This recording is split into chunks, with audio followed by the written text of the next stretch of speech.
hoje está terminando a série Enquanto Espero, com o Dr. José Bento, consultor do bem-estar e ginecologista que está sempre aqui com a gente para falar da saúde da mulher. Bom dia, Dr. José Bento. Bom dia, tá boa, Flávia? Acabou. Acabou, que tristeza. Passou rápido, né, essa gravidez? Passou super... Bom, isso, todas as grávidas falam isso, né? Mas a nossa passou muito rápido. Foram 9 semanas que nós demos dicas importantes para todas as mulheres que estão pensando em engravidar ou que estão grávidas. Dicas importantíssimas, aliás, né? E a gente está falando aqui, a mulher muda muito durante os 9 meses de gestação, o corpo da mulher, e muda também depois que o bebê nasce. Então, para isso, nós convidamos também aqui hoje com a gente a fisioterapeuta. Tudo bem? Como é que você tá? Tudo bom? Tudo bom? Débora Pádua. Débora, eu já começo te perguntando, o que mais muda no corpo da mulher? Olha, uma mudança que é muito importante é a mudança do assoalho pélvico. O assoalho pélvico são músculos que fecham a mulher por baixo, nesse espaço que vocês estão vendo aqui. Isso daqui é como se fosse a bacia da mulher. E os músculos que fecham são 13 músculos que formam uma rede de sustentação. Essa rede de sustentação vai ajudar a segurar o peso do bebê, da placenta. Então, tudo isso, se você olhar nessa pelve de cá, você vai ver o bebê e essa musculatura, ela fica aqui embaixo, ajudando nessa sustentação. E é uma musculatura muito importante, porque ela acaba se prejudicando se essa mulher ganha muito peso, se essa mulher faz muitos exercícios, às vezes o intestino não funciona de uma forma muito adequada. Então, acaba que essa musculatura pode mudar ao longo da gestação. Independente de qual tipo de parto ela for escolher lá na frente, o ideal é que ela fortaleça, que ela cuide de toda essa musculatura. Ao longo da gestação e depois também que o bebê nasce. O ideal, na verdade, Flávia, é antes da gestação, durante e depois. Essa musculatura, ela vai ser importante toda a vida da mulher. Então, cada uma na sua fase. Mas antes, o ideal, se a mulher está se programando para engravidar, o ideal é que ela cuide também dessa musculatura antes. Tá, a gente está falando aqui de enquanto, né, o bebê ainda está lá dentro do útero. Agora, como entender os sinais que o corpo dá de que o bebê está para nascer? A gente vai ver agora nas dicas do Dr. José Bento.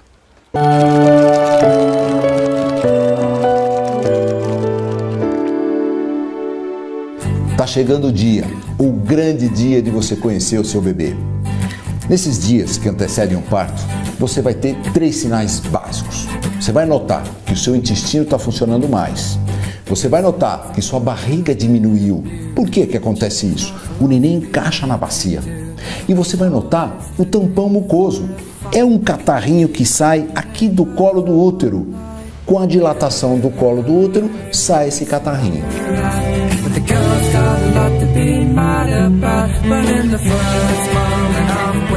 Um dos sinais de parto é quando estoura a bolsa.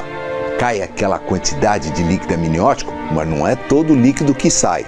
No final da gravidez, você tem 1 litro de água dentro do seu abdômen. E quando estoura a bolsa, ele não sai totalmente. Ele sai mais ou menos meio copo de água. Por que acontece isso? Porque o nenê encaixa e tampa aquele orifício onde a bolsa se rompeu. Mas não dá para você se enganar. Veja só a quantidade. É tudo isso. Você vai molhar o chão ou molhar a sua cama se você estiver dormindo. Você não vai confundir com o seu xixi. Fique tranquilo. Mas veja só uma coisa. Se esse líquido não for transparente, transparente é normal, tiver aquele cheiro característico de água sanitária, é normal. Mas se ele estiver esverdeado ou amarelado, corre, que é sinal de problema. Doutor José Bento, que problema a mulher pode ter quando o líquido é amarelado ou esverdeado? O que acontece é que quando o nenê diminui a quantidade de oxigênio que ele está recebendo pela placenta dentro do útero, ele acaba tendo um relaxamento do esfíncter anal do nenê. E ele acaba, então, fazendo cocô dentro do líquido amniótico. E esse cocô é amarelado. Nós chamamos isso de mecônio. É amarelado ou esverdeado. Por isso que é sinal de problema. porque você tem que correr, porque ele está sofrendo dentro do útero. Tem que correr para buscar um médico, né? Tem que correr para buscar o médico, Claro. tem que ir para a maternidade, porque alguma coisa tem que ser E feita. realizar o parto. E realizar o parto imediatamente, exatamente. Bom, a gente está falando aqui, às vezes a bolsa estoura, às vezes a bolsa não estoura, né? E aí começam aquelas contrações, elas começam a ficar mais frequentes. E aí, o que que você faz? Calma, respira, que o Dr. José Bento explica.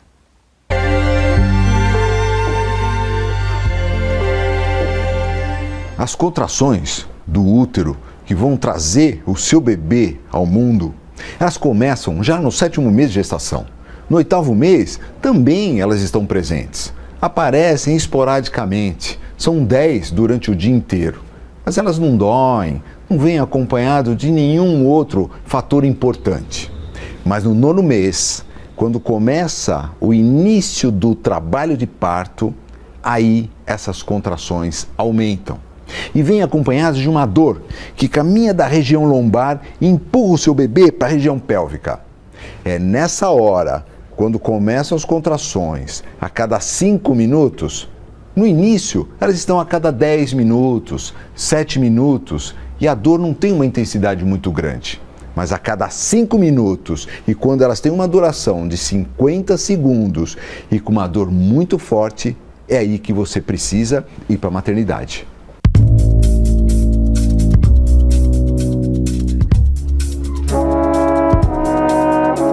No 8º mês de gestação, faça já a sua malinha para a maternidade e a malinha do bebê também. Você vai ficar na maternidade durante 2 a 3 dias. Não esqueça de fazer essa mala no 8º mês, porque durante o trabalho de parto, a última coisa que você vai lembrar é de fazer alguma mala.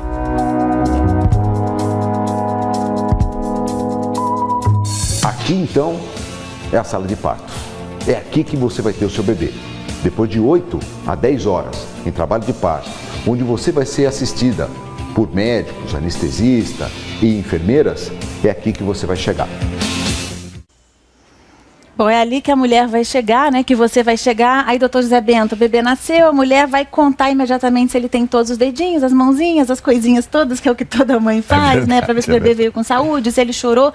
Agora, no parto, a mulher já perde muito dos quilos que ela ganhou, porque isso é uma grande preocupação entre as mulheres. É o ganho de peso. É verdade. Ela perde aproximadamente, Flávia, 6 quilos. Ela deixa na maternidade, então, 6 quilos. Nós fizemos aqui um diagrama para mostrar para você quanto que você vai deixar na maternidade. Vamos falar antes, quanto que a mulher pode ganhar durante a gravidez, o que é saudável? 9 a 11 quilos é o saudável, seria o correto ela ganhar. O ideal. O ideal. Ela ganha, então, 1 quilo no primeiro trimestre, 4 quilos no segundo trimestre da gravidez e mais 4 quilos no último trimestre. Então, são 9 quilos na gravidez inteira.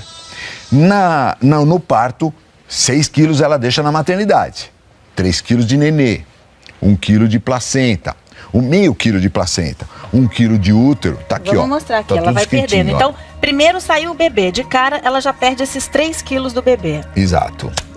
Pronto. 3 tá quilinhos do bebê vai pro berçário.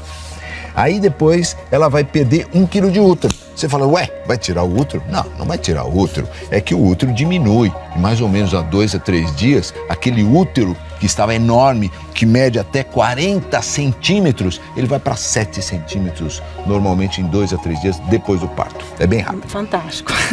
Depois vem aqui 1 quilo de líquido amniótico. Líquido amniótico. Então, como nós já falamos, então no final da gravidez, ela tem ao redor de 1 litro de líquido amniótico. Quando rompe a bolsa, rompe só meio copo de água, porque o neném encaixa, então interrompe aquele fluxo, mas ela perde todo aquele líquido que sai durante a gestação, durante o parto. A gente tem aqui mais meio quilo de placenta, que a placenta sai junto com o bebê. A placenta é uma usina de hormônio, é pela placenta então que o nenê se alimenta, é pela placenta que ele também respira, que vem todos os nutrientes da mãe e sai essa placenta e mais meio quilo vão-se embora.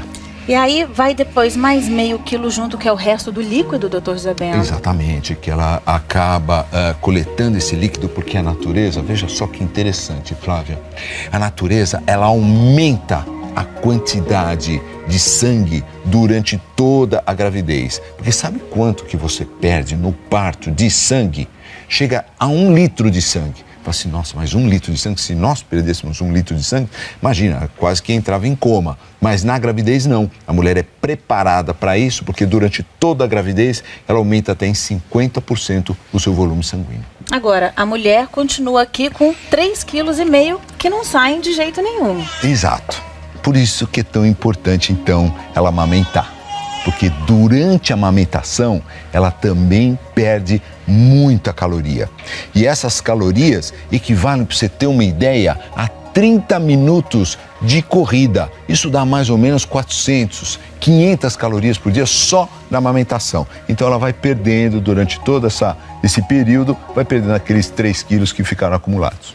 Olha aqui então, dica do bem-estar.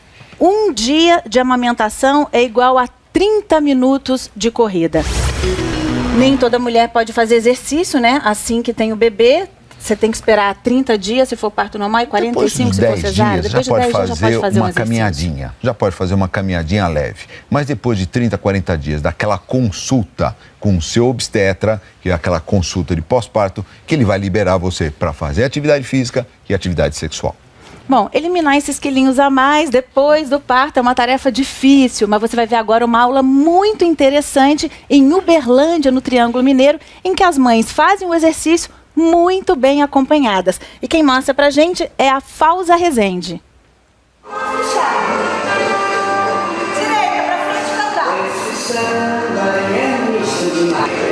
Turma de mamães animadas. Elas deram à luz há poucos meses e já estão malhando e dançando. E ó, não vieram sozinhas. Essa é a aula Mamãe Ativa. Até os bebês participam. E o bebê feliz e a mamãe sarada. Eu escolhi essa aula porque é um jeito de estar com ele. Porque pra mim a maior dificuldade é deixar ele. Com vó, com babá, com vô, com qualquer pessoa é muito difícil. Aos 2 meses, depois de tomar todas as vacinas, os pequenos já podem ser matriculados. O Gustavo é o mais novo da turma. Tem 4 meses de idade, 2 como aluno. E adora a aula. Sorri fácil, até servindo de pezinho para a mamãe. Dá para malhar bíceps, ombro,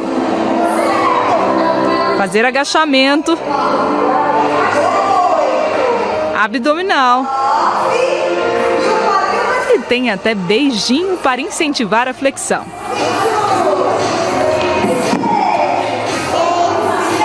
Alongar assim fica bem mais fácil. Resultado, além do bem-estar, da autoestima elevada, da beleza, ela ainda tem uma definição muscular e uma perda calórica considerável, uma vez que é uma aula de 50 minutos sem intervalo. Com 2 meses pós que ela já começou a fazer aula, você já nota a diferença. Sem descanso só para elas. Os bebês relaxam tanto que chegam a cochilar. A aula fortalece os músculos das mamães e também o vínculo delas com os filhos. E é justamente esse bem-estar emocional que atrai a maioria das alunas para esse tipo de treino. Meu objetivo foi, primeiramente, buscar o fortalecimento de vínculo, né, com o filho, e a gente percebe esse resultado na aula, porque no final eles estão bastante aconchegados com a gente, relaxados, muitas vezes saem até dormindo da aula. A idade máxima para participar, 2 anos. O Luan está quase lá. Ele está muito mais carinhoso, a gente passa mais momentos junto.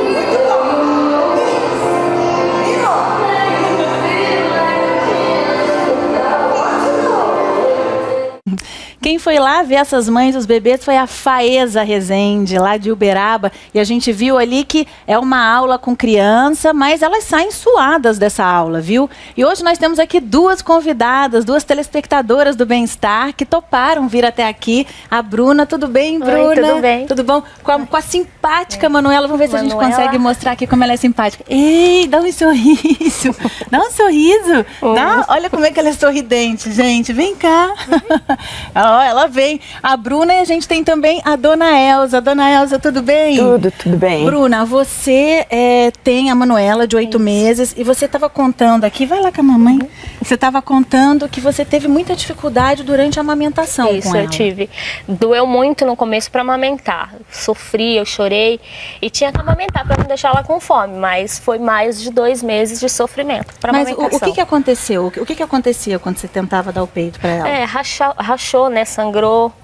Aí empedrou, depois tive 2 vezes que empedrou meu peito, fui parar no hospital, aí tive que fazer ordenha. Era muito leite e ela não estava dando conta. Bom, a gente tem dicas para você daqui a pouquinho, que a doutora Débora e também o doutor José Bento vão dar. E a Elza, você disse que hoje em dia você é mãe. Sou mãe. Também já é avó. Já sou avó. E você falou que você leva hoje uma vida mais sedentária. Sedentária, bastante. Você comentava aqui que você teve durante a sua gravidez o problema que é quando você dá um espirro, uma tosse, dá aquela escapadinha de xixi. E até hoje eu tenho. Até hoje. Até hoje. Bom, a gente tem aqui a Débora para dar instruções para a gente. O que acontece com a dona Elza, Débora? Olha, independente, na verdade, do tipo de parto, as duas tiveram gestações, né? Uma teve o parto normal, que foi a dona Elza, a Bruna teve uma cesariana, mas independente disso, é importante o seguinte, que essas pessoas façam exercícios para manter essa musculatura boa. Por quê? Algumas pessoas acham que o parto normal é o problema de se ter a perda urinária, e isso não é verdade. A gestação em si já é um grande peso para essa musculatura. Então essa musculatura enfraquece. Então, como que a gente pode fazer esse fortalecimento? Durante a gestação, a gente faz exercícios perineais, onde nós vamos provocar contrações do assoalho pélvico. Então, é aquela espécie de contração quando a gente quer parar de fazer xixi.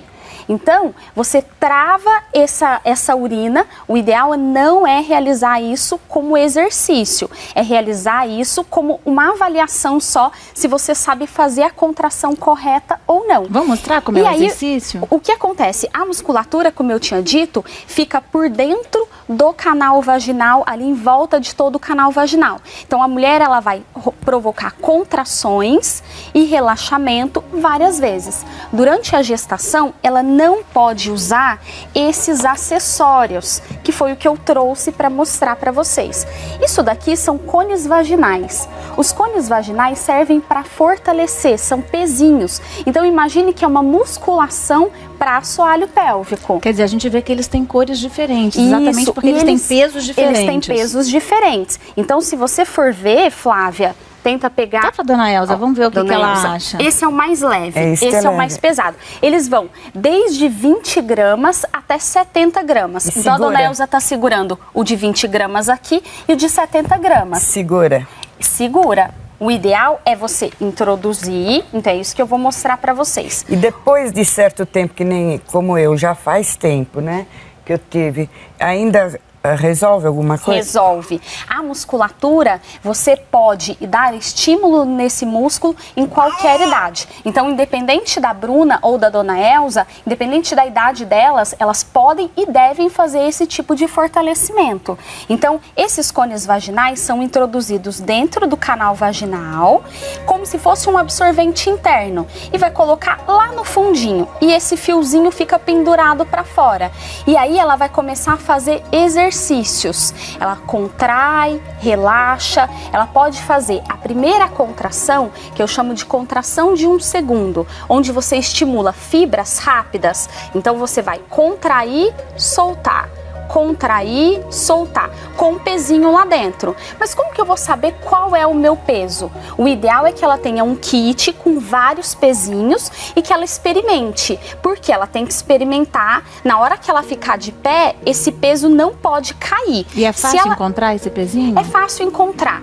Hoje em dia, com a internet, você consegue encontrar, mas tem bastante lojas que tem. E você falou, quando ela fica de pé, ele esse não pode peso cair. não pode cair. Mas então ela faz o exercício sentada. Ela pode... Não, o ideal é ela pegar, achar o cone ideal para ela. Então, se o cone cair, quer dizer que esse é muito pesado. Então, ela vai tentar colocar um outro que é mais levinho. E aí ela vai introduzir. Ficou de pé, viu que ela andou, nada aconteceu, então ela começa com esse cone. A partir do momento que ela for realizando mais exercícios e essa musculatura for respondendo, aí ela vai colocar um cone um pouco mais pesado. Dá para ficar com isso uma hora durante o dia, por exemplo, fazendo as suas atividades? Pode, ela pode ficar no máximo 1 hora com esses cones, depois ela vai tirar. Então ela pode arrumar a casa, por exemplo, com esse cone e depois ela tira, lava e guarda. Quantas vezes por semana? Então de 2 a 3 vezes por semana já dá um bom resultado. Eu peguei a Manuela aqui só para a Bruna pegar o peso ali. Bruna, vê o que você acha. Esse peso... Esse aqui é um pouquinho mais... Isso. É leve, mas esse é um pouquinho mais pesado. Agora olha mais esse pesado, que tá com a dona Elza. Vocês fariam esse exercício? Pode ser sincera. Com certeza. É? Oh, com certeza. Bruna. Não, tem minhas dúvidas. Isso. Meio estranho, né? Então, no começo, às vezes, as pessoas ficam um pouco intimidadas de colocar alguma coisa dentro do canal vaginal. Mas é melhor do que ter incontinência, né? Pois é, no caso da dona Elza, por exemplo, ela perguntou, depois de quanto tempo que ela vai ter um retorno, que isso pode fazer efeito para ela, depois de quanto tempo fazendo exercícios? Entre 1, 2 meses, ela já começa a perceber que essa perda urinária melhorou. Então, se ela já espirra, tosse, às vezes ela continua ainda perdendo, mas a quantidade é menor. E aí ela também deve fazer um outro exercício, que é o exercício de resistência. Então ela vai colocar o pezinho, colocar ele lá no fundo, apertar e segurar por alguns segundos, 5, 6 segundos. Depois ela relaxa e fica esse mesmo tempo em relaxamento. 30 repetições de cada um por dia, né, com os pezinhos ou sem os pezinhos. Então, qualquer momento, dona Elza, a senhora pode fazer esses exercícios sem problema. E se tiver um tempinho maior, coloca o cone para fazer uma musculação para assoalho pélvico. Isso é o ideal.